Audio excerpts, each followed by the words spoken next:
Africa के बीच 5 मैचों की वनडे सीरीज 2-2 की बराबरी पर खड़ी थी। पांचवां और निर्णायक मुकाबला वानखेड़े में खेला जाना था। अफ्रीका ने टॉस जीतकर पहले बल्लेबाजी करने का फैसला किया। अफ्रीका की तरफ से हाशिम अमला और क्विंटन डिकॉक की सलामी जोड़ी मैदान पर आती है।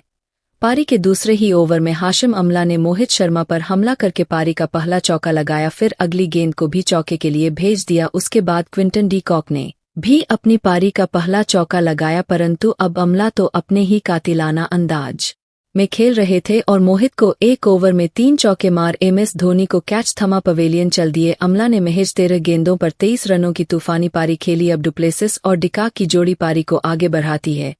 दोनों ने मिलकर अपनी टीम के स्कोर को 50 के पार पहुंचाया। डिकॉक तो दर्शकों की डिमांड पर चौके लगा रहे थे। MS धोनी का हर दाव इनके आगे फेल हो रहा था। फिर 13वें ओवर में डिकॉक ने इसी सिंगल के साथ अपना शानदार अर्धशतक भी पूरा कर लिया। इतनी जल्दी अफ्रीका का स्कोर 100 के करीब पहुंच रहा था। बावजूद उसके डिकॉक रगत को बाउंड्री में डील कर रहे थे। मोहित को लगाया गया, यह हर किसी को मोहित कर रहा था कि उसी बीच डिकॉक ने मात्र 77 गेंदों पर अपना ऐतिहासिक शतक भी पूरा कर लिया। अभी तक डुप्लेसिस का बल्ला शांत ही था। अकेले काक ने पारी को संभाल रखा था। अब 25 ओवर की समाप्ति पर स्कोर 177 रनों पर 2 विकेट होता है।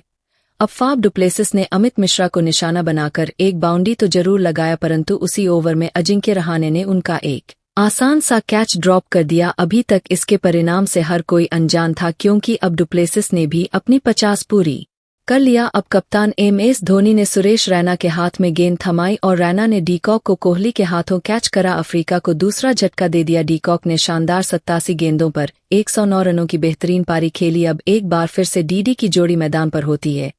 एक तरफ डुप्लेसिस तो दूसरी तरफ डिविलियर्स के देखकर दर्शक जश्न मना रहे थे। अब 30 ओवर की समाप्ति पर अफ्रीका का स्कोर 205 रनों पर केवल 2 विकेट होता है।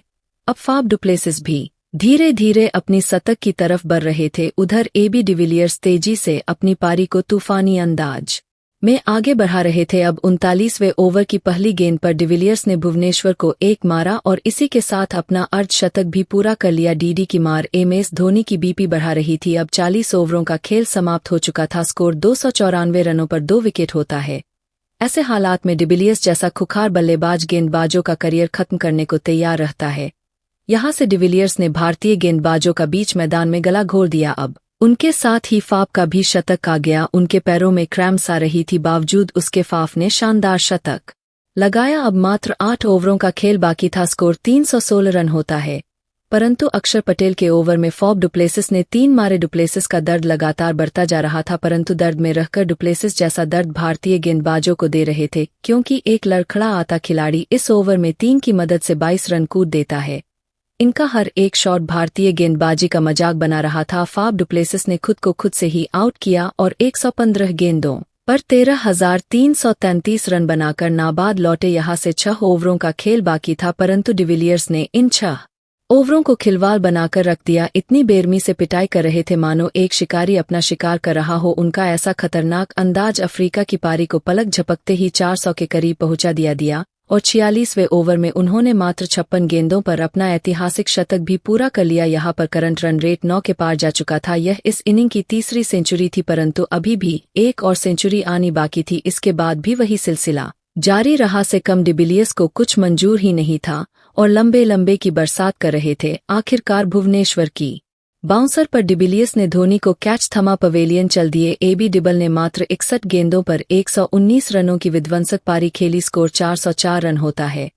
भुवनेश्वर कुमार अपने शतक से मात्र 14 रन दूर होते हैं, पर मिलर का कहर भुवनेश्वर को उनका शतक पूरा करा दिया और इस ओवर में 3 चौके और 1 लगे। भुवनेश्वर ने 10 ओवर के गेंदबाजी कोटे में 100 रनों से ज्यादा रन लुटा दिए। अब धमाका पूरे मैच में हुआ था, तो आखिरी ओवर में कैसे रुक सकता था। और पहली गेंद पर एक लंबा लगा, परंतु दूसरी गेंद पर विकेट गिर गया और अफ्रीका टीम ने 438 रनों का पहाड़ जैसा टारगेट सेट किया। भारतीय टीम का मान सम्मान मर्यादा डिकॉक, डुप्लेसिस और डिविलियर्स के हथे चढ़ गया। अब भारत को यह मैच और सीरीज जीतने के लिए इतिहास दोहराना था, क्योंकि अब 300 गेंदों पर 439 रन बनाने थे। भारतीय टीम की तरफ से रोहित शर्मा और शिखर धवन की जोड़ी मैदान पर आती है। रोहित ने पहले ओवर में चौका लगाकर अपने इरादे को जग जाहिर कर दिया। फिर दूसरे ओवर में धवन ने भी चौके से अपना खाता खोला। यह मैच केवल चौकों का था और वैसा रवैया देखने को भी मिल रहा था। इसी चक्कर में रोहित 5वें ओवर में आउट हो गए। यह अफ्रीका के लिए बहुत ही बड़ा विकेट था क्योंकि यह खिलाड़ी अकेले ही 200 मारने का दम रखता था। रोहित के जाने के बाद भी धवन का धावा जारी रहा। विराट कोहली भी पहली गेंद से ही अपना आक्रामक रूप अपना लेते हैं, पर कोहली का यह स्वाभाविक खेल नहीं था और यही कारण था कि रवाना के गेंद पर विराट कोहली विकेट देकर पवेलियन चल दिए। इसके बाद अजंग कहाड़े मैदान पर आते ही रन बनाना शुरू कर दिया और चौकों की बरसात करने लगे। जहां कोहली रोहित के जाने के बाद टीम पर संकट मंडर रहा था तो वही रहाणे अपने खतरनाक अंदाज से सबको हैरान कर रहे थे। धवन भी अपनी कलात्मक कला से कट लगा रहे थे। रहाणे अब भी लगाने लगे। इनके आने से रनों की नदियां बह रही थी। उसी बीच शिखर धवन ने अपना 50 भी पूरा कर लिया। उसके बाद उस ओवर में एक चौका भी लगा दिया। अब 20 ओवरों का खेल समाप्त हो चुका था। स्कोर 126 रन होता है। तभी रने ने एक बेहतरीन चौका लगाकर अपने 50 का परचम लहराया। रहाणे शुरुआती 2 झटकों से टीम को बाहर निकाल चुके थे। यहां से 177 गेंदों पर 306 रनों की दरकार थी। आज अजिंक्य का पल्ला आग उगल रहा था। उनको देखकर हर कोई हैरान हो रहा था। अब इमरान ताहिर को तोड़ना प्रारंभ किया और उनको 2 बेहद ही शानदार चाल लगाए, परंतु कगिसो रबाडा ने शिखर धवन को अपने जाल में फंसाकर उस सद की साझेदारी का भी अंत कर दिया। यह मैच इसके बाद भी जिंदा था क्योंकि आज रने रणभूमि में युद्ध लड़ रहे थे। उनके साथ ही रैना ने भी एक शानदार और लंबा लगाया, पर वो भी रबाडा के यारक का शिकार हो गए। अब रहाणे अकेले क्या ही कर सकते थे और वो भी 27 रन बनाकर स्टेंग की गेंद पर बाउंड्री पर कैच थमा बैठे। इस विकेट के साथ आधी टीम पर वापस जा चुकी थी तो अक्षर पटेल ने भी अपना विकेट फेंक पवेलियन जाना ही बेहतर समझा। MS धोनी ने एक चौका तो जरूर लगाया परंतु दूसरा कोई साथ देने को तैयार नहीं था। पहले हरभजन, उसके बाद भुवनेश्वर कुमार मैदान छोड़ पवेलियन चल दिए। अब MS धोनी ने अपने हाथ आजमाकर कुछ अच्छे शॉट जरूर लगाए, पर वो भी इमरान ताहिर की गेंद पर चारों खाने चित हो गए और 27 रन बनाकर आउट हो गए। इसी के साथ भारतीय टीम एक तरफा इस मैच और सीरीज को गंवा देती है क्योंकि साउथ अफ्रीका की तरफ से 3 शतक लगे थे और भारत की तरफ से एक भी शतक नहीं आ सका। पूरी भारतीय टीम 224 रनों पर ऑल आउट हो गई और यह मैच 214 रनों से हार